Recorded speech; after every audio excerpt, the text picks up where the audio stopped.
Hello everyone. Today we are going to have a look on this digital signal generator from IEMP Studio. This is called IEMP and it's a digital signal generator, also known as DDS, which can generate signals from 100 of hertz to 5 megahertz, both sine waves and TTL outputs. And in this video I'll demonstrate the board by connecting it to my oscilloscope and demonstrating the different waves. But first let's have a look at the board itself. The board, as you see, is a red PCB with a jack power plug here in the left corner, and then a graphics LCD for the menu navigation. This is a Nokia LCD.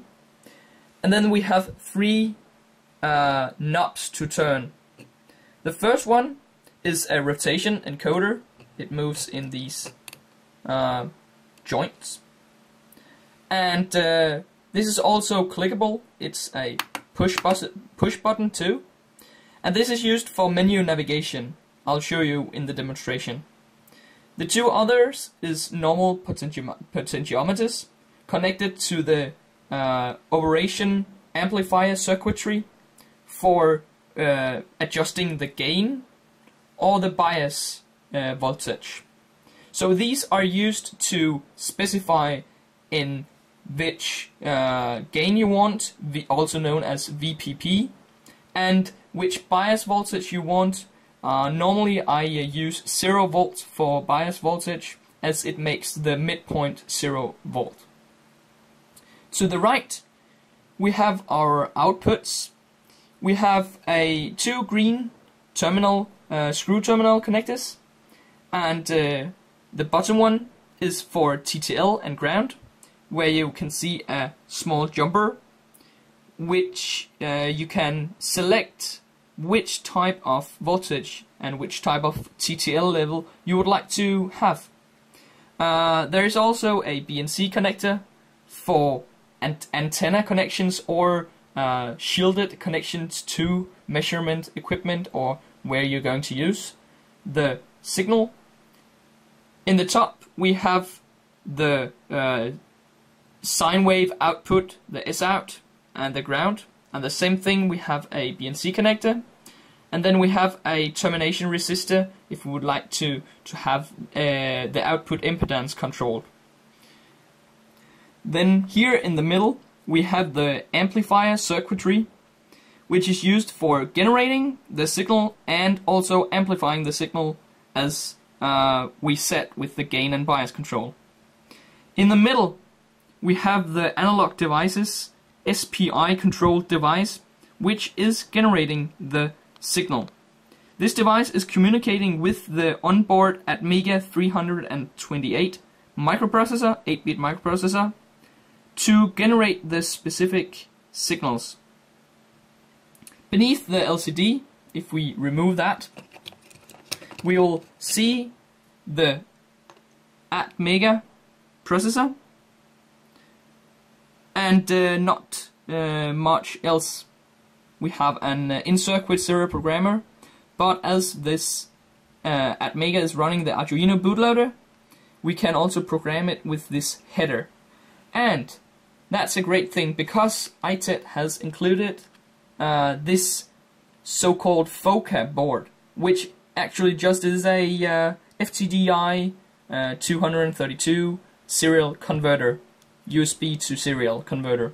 And this can be plugged directly into the board and then used for programming. Because IEMP has also published the firmware currently running on this board, so you can modify it for your own sake. So let's power it up and see what happens. I've now connected the jack power supply. Currently it's 9 volts, but as it has onboard regulators, you will be able to use another voltage supply. And I've also connected my oscilloscope probes, currently on the TTL level and on the sine level. and I'll also set the TTL level to 5 volts. So let's power it up. At power up, you'll see this front menu where you can use the menu knob to select which menu to enter. If we try to enter the About Me, it will say something about the board, the software, and who made it.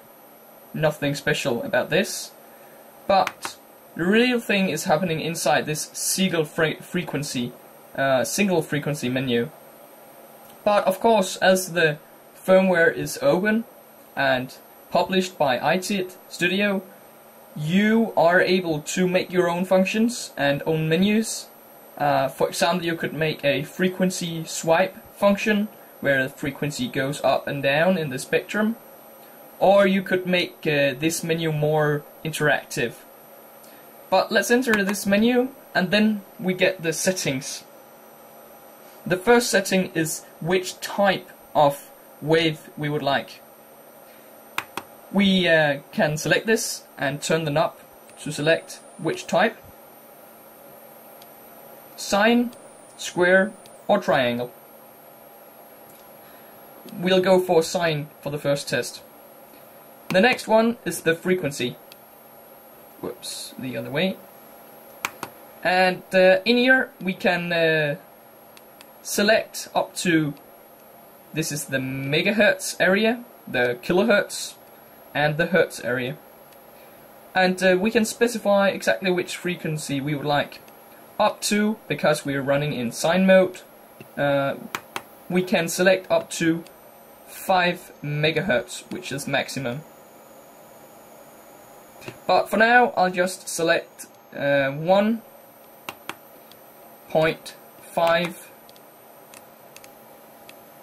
megahertz. Like that.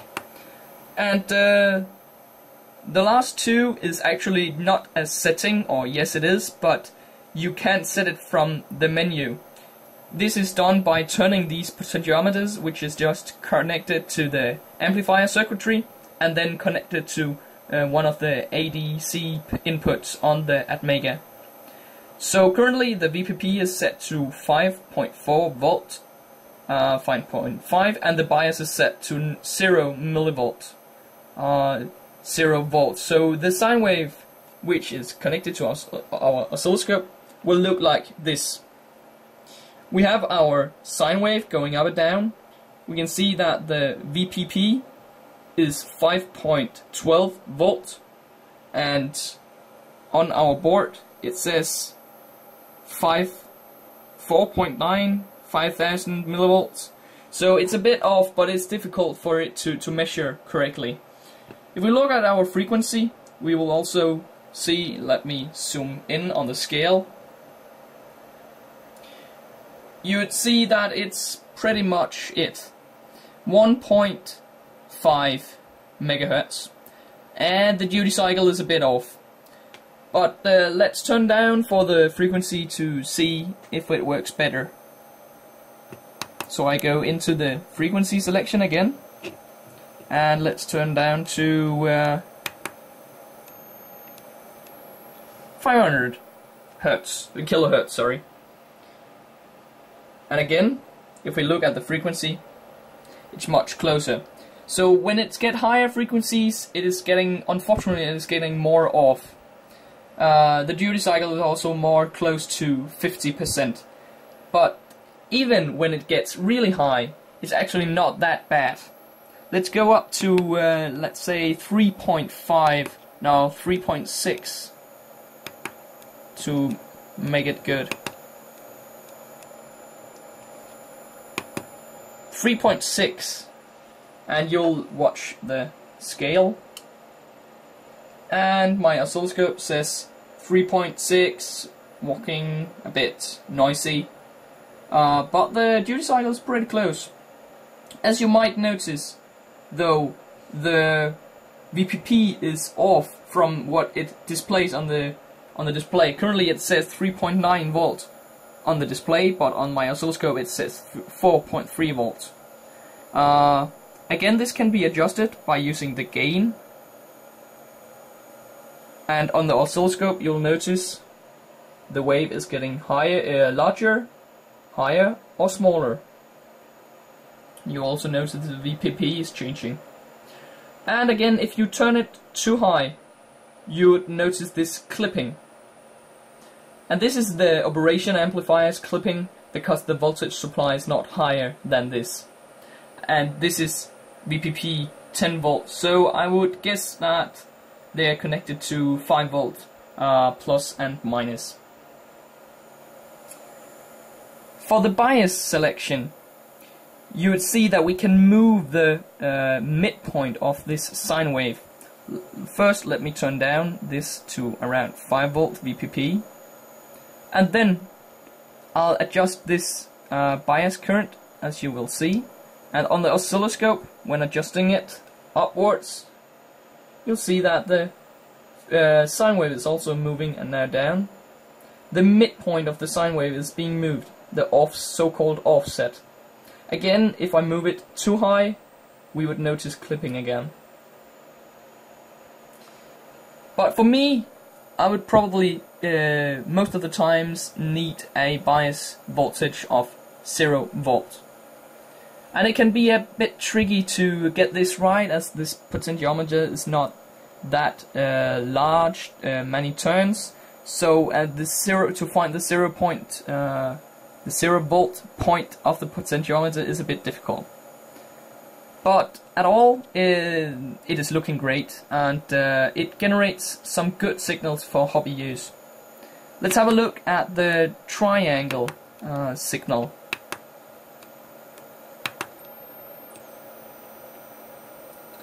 Here we are limited, in triangle and square wave, we are limited to a frequency of 1 MHz max. This is not a limitation of the board itself, but it's a limitation of the analog devices, digital signal controller device. But let's adjust this a bit down to, let's say, 400 kilohertz. Whoops.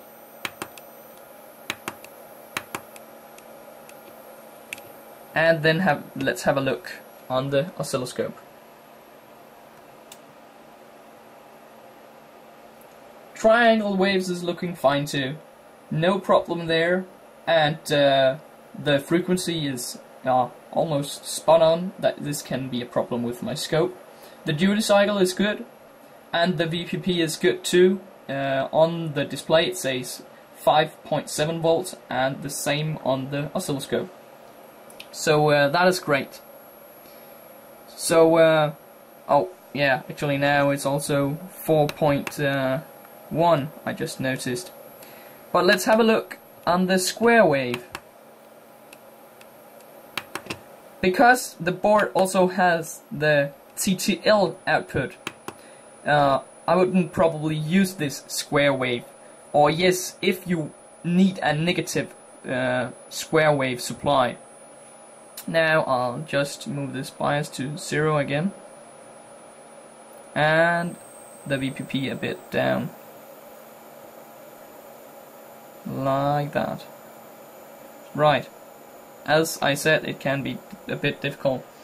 On the scope you'll see this square wave with the midpoint in around the center.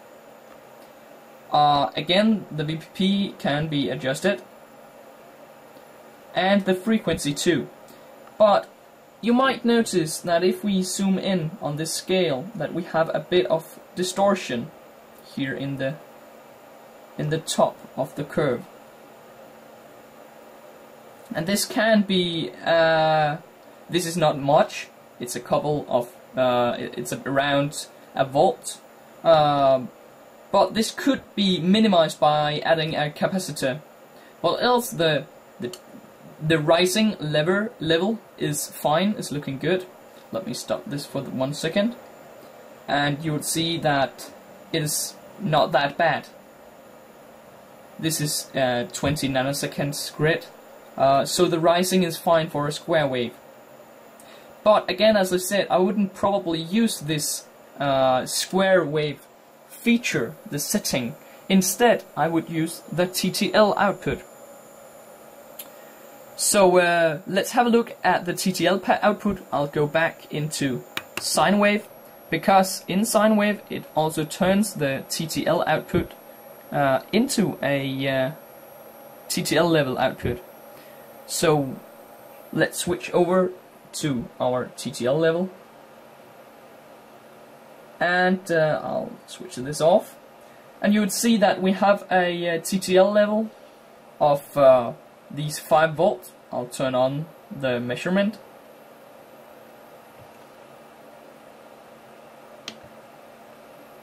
and the time, the frequency, and the duty cycle.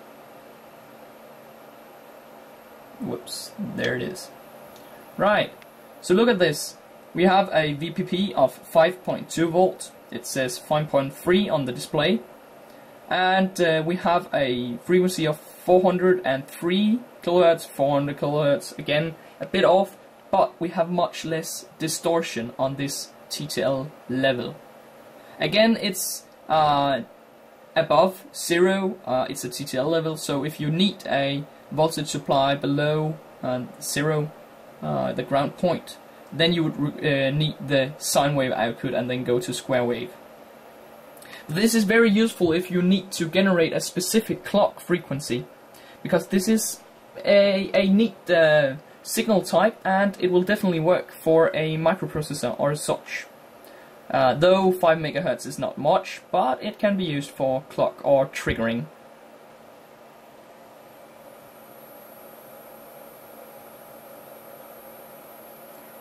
So I think that's about it for the demonstration.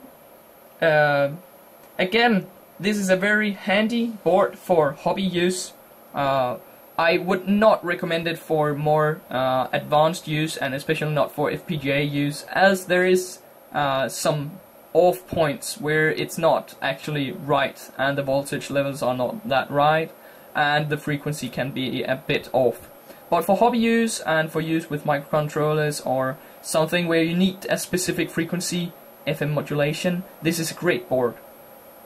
Regarding FM modulation, the board actually also has this input, sine wave input, where you could input a audio signal, and then the board will modulate this signal with the specific frequency and then output it again. So the board actually also can be used as a modulation board.